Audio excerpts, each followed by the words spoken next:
दिवसानंतर आपण हा असा प्रकारचा फॅमिली टूर थोडं गावाच्या बाहेर काढलेला आहे. खरं तर ह्याचं श्रेय तुम्हालाच आहे. नाही, नाही. त्या वेळेला आपण सुरुवात केली होती किंवा आपण काहीतरी सगळ्यांनी केलं पाहिजे केलं पण ही एक कविता आहे, फारशी कुठे मी व्यासपीठावरून कधी सादर केली नाहीये, कदाचित तुम्ही ऐकलेली नसेल. कवितेचं नाव आहे कारल्याची खीर आणि कांद्याची पुरणपोळी. अरे रे रे, नाही ऐकले? खाल्ली नसेल.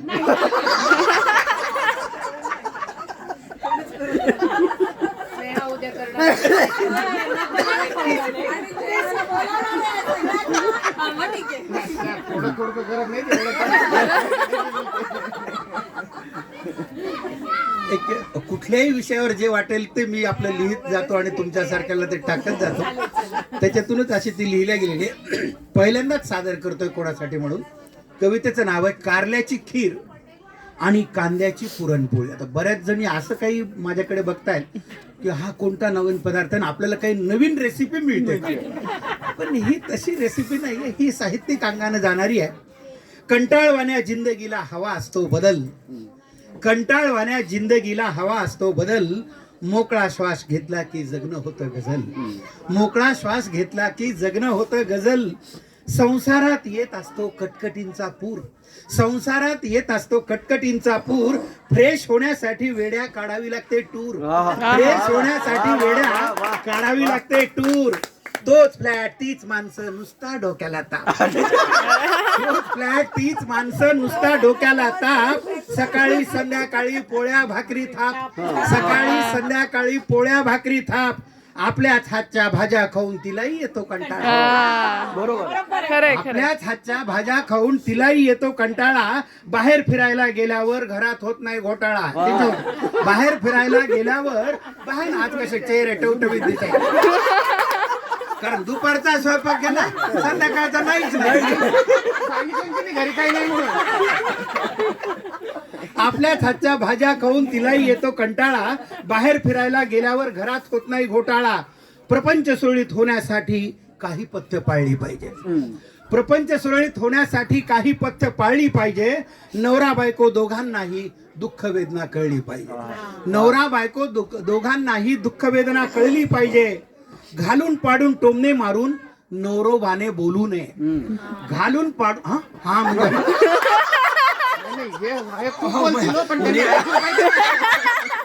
म्हणजे नेहानी इतका मोठा हात सुस्कारा फोडला, नितीनने त्या सुस्काराची दखल घ्यावी. घालून पाडून टोमणे मारून नवरोबाने बोलू नये.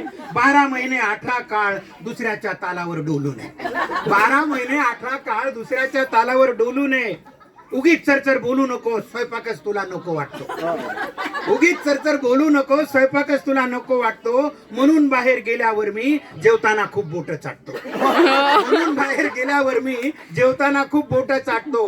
फालतू बडबड ऐकून ऐकून माझं डोकं पिकून गेलं, फालतू बडबड ऐकून ऐकून माझं डोकं पिकून गेलं.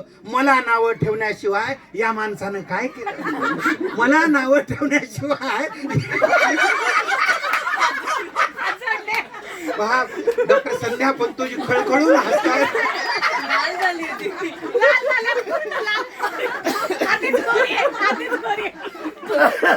खरं म्हणजे मला असं वाटतंय की आजपर्यंत आमच्या कार्यक्रमात ही कविता घ्यायला पाहिजे होती, इतका त्याला छान रिस्पॉन्स मिळेल असं वाटत नाही. लग्न झाल्या फालतू बडबड ऐकून ऐकून काय झालं, उगीच चरचर बोलू नको, स्वयंपाकच तुला नको वाटतो. म्हणून बाहेर गेल्यावर मी जेवताना मी बोट चाटतो. फालतू बडबड ऐकून ऐकून माझं डोकं पिकून गेलं. मला नावं ठेवण्याशिवाय या माणसानं काय केलं. लग्न झाल्यापासून म्हणे जेवणात मजा आलीच नाही, लग्न झाल्यापासून म्हणे जेवणात मजा आलीच नाही. कोणती भाजी केली की म्हणते आई सारखी झालीच नाही.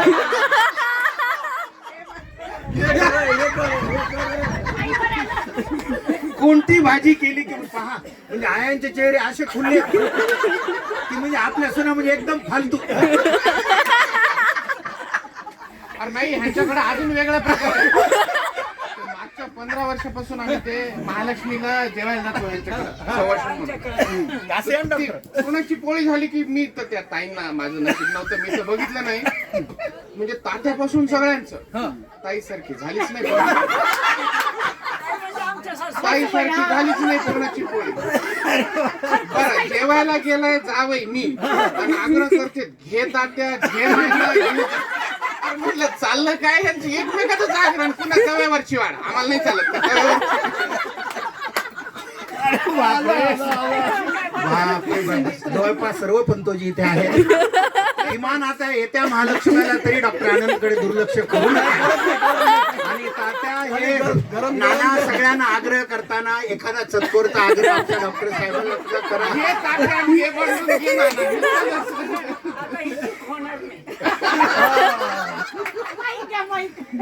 त्यांच्या सासूबाई श्यामाताईंना आश्वासन दिलेलं आहे की आता ही चूक होणार नाही.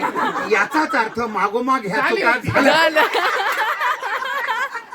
खरं म्हणजे आजच्या हुरडा पार्टीचा इतका त्याचा छान आउटपुट होईल आणि मोठाली माणसं सुद्धा आपल्या चुका इतक्या पण मोकळेपणाने ऍक्सेप्ट करतील बरोबर. असं वाटलं नव्हतं. ओके. लग्न झाल्यापासून म्हणे जेवणात मजा आलीच नाही. कोणती भाजी केली की म्हणतात आई सारखी झालीच नाही. एके दिवशी मला म्हणले, काय म्हणले, एके दिवशी मला म्हणले तुला आंब्याच्या कोळीचं वरण आणि टरबुजाच्या टरकलाची भाजी येते का? एके दिवशी मला म्हणले तुला आंब्याच्या कोळीचं वरण आणि टरबुजाच्या टरकलाची भाजी येते का? मी तर कपाळावरच हात हाणला. मी तर कपाळावरच हात हाणला.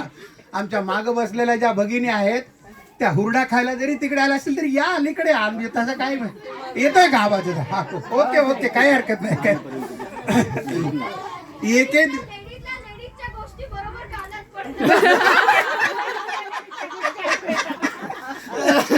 Okay okay. एके दिवशी मला म्हणले तुला आंब्याच्या कोळीचं वरण आणि टरबुजाच्या टरकलाची भाजी येते का? मी तर कपाळावरच हात हाणला. माझंही टाळकं सरकलं. मी म्हणलं तुमच्या आई एवढी सुगरण म्हणल्यावर, तुमची आई एवढी सुगरण म्हणल्यावर त्यांना कारल्याची खीर आणि कांद्याची पुरणपोळी सुद्धा येत असेल. तुमची आई एवढी सुगरण म्हटल्यावर त्यांना कारल्याची खीर आणि कांद्याची पुरणपोळी सुद्धा येत असेल. इंगळे पिंगळे डोळे करून माझ्याकडे बघू लागले. इंगळे पिंगळे डोळे करून माझ्याकडे बघू लागले. सांगा बरं भाऊजी तुम्हीच मी कुठं चुकीचं वागले? सांगा बरं भाऊजी तुम्हीच मी कुठं चुकीचं वागले? अहो या बानं कधीतरी माझं कौतुक केलं का? या बानं कधीतरी माझं कौतुक केलं का? कुलू म्हणाली जाऊ द्या हो माथेरानला तरी नेलं का? कुलू म्हणाली जाऊ द्या हो माथेरानला तरी नेलं का? सगळ्या नात्या गोत्यात एवढा चमत्कारिक माणूस नाही. हसा हसा तसं काही काय घरी गेल्यावर काय म्हणते सर्वच काही काळजी करायची. जे होईल ते होईल.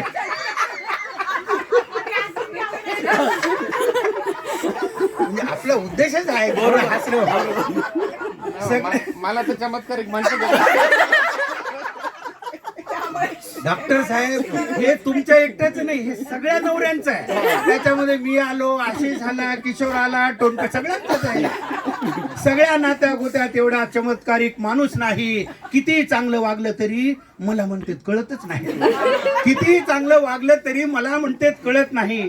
तुम्हीच सांगा अशा संवादातून कधी आनंद कुणाला मिळेल का? अशा संवादातून कधी आनंद कुणाला मिळेल का? सोन्याचा घास असला तरी तुकडा तरी गिळेल का? सोन्याचा घास असला तरी तुकडा तरी गिळेल का? सुट्टी लागून उपयोग नाही, बाहेर कुठेतरी गेलं पाहिजे. सुट्टी लागून उपयोग नाही, बाहेर कुठेतरी गेलं पाहिजे. भांडायला थोडंच डोकं लागतं, प्रेम करता आलं पाहिजे. भांडायला थोडं डोकं लागतं, प्रेम करता. धन्यवाद.